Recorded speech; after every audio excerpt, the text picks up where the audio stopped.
হচ্ছে মধুপুরের গড়, চতুর্দিকে একদম অন্ধকারে আচ্ছন্ন। তো এই জায়গাটা কিন্তু মাঝে মাঝে ডাকাতি হয়, তাই না ভাই? হ্যাঁ, তো এই এলাকাটাতে কিন্তু কিছুদিন আগে ওই যে একটা মেয়ের ড্রাইভাররা ধরিয়া তারপর কিন্তু তারা শেষ পর্যায়ে মাইরা ফেলাই রাখছিল। এটা মধুপুর গড়ের ভিতরে পুলিশ অল্প 2-4 জন আছে, কিন্তু তারপরে কিন্তু ভয়ানক জায়গা। এখানে যদি গাড়িটা নষ্ট হয়ে যায় তাহলে ব্যাপক একটা অবস্থা খারাপ, মানে আপনার কপাল খারাপ। হ্যাঁ, তো এখন রাত্রে 9টা, সেই জন্য কিন্তু গাড়ি টাড়ি আছে। 12টার পরে এই জায়গায় আসতে কিন্তু একদমই নীরব থাকে। আর দিনের বেলা এই সমস্ত জায়গায় আসলে বানর পাওয়া যায় না ড্রাইভার ভাই? বানর পাওয়া যায় না? হ্যাঁ, বানর পাওয়া যায় না? বানর এই যে বামে যায় এই রাস্তায়। দিনের বেলা আইছি না, আমরা খুঁজ পাইছি না। আজকে আইছি না, হ্যাঁ, দেখছি না, খেয়াল করছি না। দিনের বেলা এই রাস্তাগুলো কি বানর থাকে? বানর থাকে, হারা দিনই বানর থাকে এই রাস্তাগুলো এই যে লোকটা দেয় না, ও তো দেই না, মানে গেছে এই যে ফুলটার উপরে ডাক দিও, বুঝছো ভাই? এই জায়গা বেশি কথা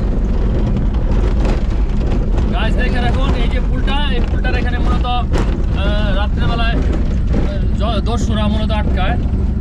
তো ধরাও পরে আবার পুলিশ টুলিশ আছে, নিরাপত্তা ব্যবস্থা আগের চেয়ে অনেক ভালো। তারপরে একটু সাবধানতা অবলম্বন করতে হবে, তাই না? এই জায়গায় এসে সাবধান থাকা ভালো। এই জায়গাগুলো বিপজ্জনক জায়গা। মধুপুর গড়ের একদম মাঝখানে আমরা, তাই না? মাঝখান পার হয়ে গেছি, আরেক কিলো আছে বল। দর্শক, এটা হচ্ছে টাঙ্গাইল ময়মনসিংহ রোড।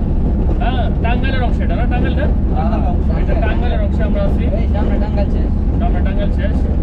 তো আমরা নিজস্ব হাইস গাড়িতে যাচ্ছি, আস্তে আস্তে যাচ্ছি আমাদের গাড়ি, কারণ রাস্তাটা অনেক ভাঙা।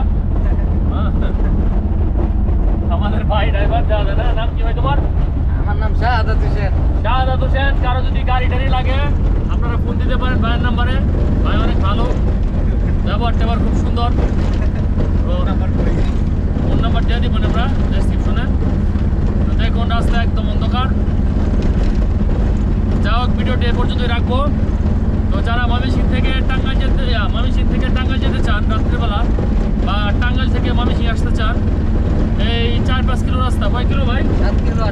7-8 কিলো। আচ্ছা, এই 7-8 কিলো রাস্তা অবশ্যই একটু সাবধানে যাবেন। এই জায়গাটা অত্যন্ত বিপজ্জনক।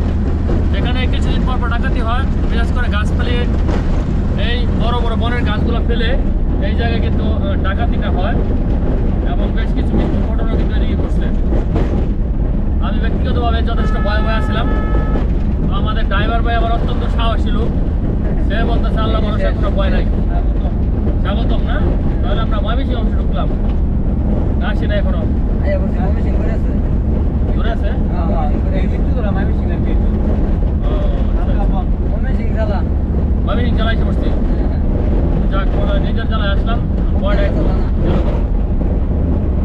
তো এদিকে দিনের বেলা আসলে কিন্তু খুব মজা লাগে, ভালো লাগে এলাকাটা। আপনারা আসতে পারেন। যাই হোক, এখন লোকালয়ে এসে বসছি আমরা। তাহলে রাবার বাগান তো ফুলবাইরা জেলা, ফুলবাইরা উপজেলা। রাবার বাগানটা মনে হয় ডাইনে, তাই না? ডাইন পাশে ময়মনসিংহ জেলা ডাইন পাশে। তাহলে মানে ময়মনসিংহের মানে মধুপুরের একটু অংশ বর্তমান ময়মনসিংহের আমরা মধুপুরের রাবার বাগান তো সেইদিকে ফুলবাইরা জেলা ডাইন পাশে। ওইদিকে তো তোমার রাইট করে আমার ড্রাইভার পাইতো না কেন? আরো অবস্থা আরো ভয়ানক। তোমরা 12টা নিয়ে যাও না? উঠতেও থাকে না, আমরা ওইদিকে দিনের বেলা যাই, রাইট করে আর এইদিক দিয়ে যাও না? রাইট দিয়ে ওদিক দিয়ে যাই। আমি এক সিএনজি ওনার কাছে শুনছিলাম, ওদিকে নাকি সিএনজি দিতে ডাকাতে সব রাইট। ওইদিকে খুব খারাপ ভয়ানক জায়গা, আরো ভয়ানক জায়গা। যাত্রী বেশি, গাড়ি ঘোড়া কম, বাড়ি ঘর আছে কিন্তু রোডের রূপে নাই। এখানে আমাদের গাড়ির গতি 40-30, মানে হালকা যাইতে হয়, কারণ এই রাস্তায় কাজকর্ম চলতেছে, রাস্তা একটু ভাঙা। ওইদিকে একজনের শুনছিলাম, বুঝছো, সিএনজি নিয়ে সারা রাত্রে বলে ঘুরছে, ফদর পর্যন্ত, বুঝছো, ঘুরে পরে বেটারে ধাক্কাতে ফেলাই যে, মানে জায়গা পাইছে না ঠিক মতো, না ভাই বলে খালি হেন যায়। পরে এই লোক আবার মেসেজ করে দিচ্ছে ফাঁকে দিয়ে, বুঝছো, যা আমার নেওয়া হয়তো করতেছে, আমার সন্দেহ হইতেছে, এইটুকু আর কিছু খবর হয়েছে না। পরে সিএনজি ওখানে, এই লোকের ওখানে কি জানি মুখে, বুঝছো, পরে এক পর্যায়ে অনেক খোঁজাখুঁজির পরে ব্যাটারে পাইছে, কিন্তু সিএনজি ব্যাটা সুস্থ আছে, ব্যাটা সুস্থ না, 3-4 দিন পরে সুস্থ হয়েছে, কি জানি একটা মেডিসিন শুকাই দিচ্ছে, বুঝছো।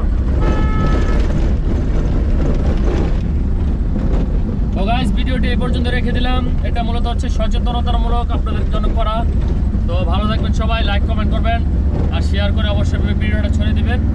আর যারা ইউটিউব থেকে দেখছেন তারা অবশ্যই সাবস্ক্রাইব করে পাশে থাকা বেল বাটন চাপিয়ে দিবেন। আল্লাহ হাফেজ।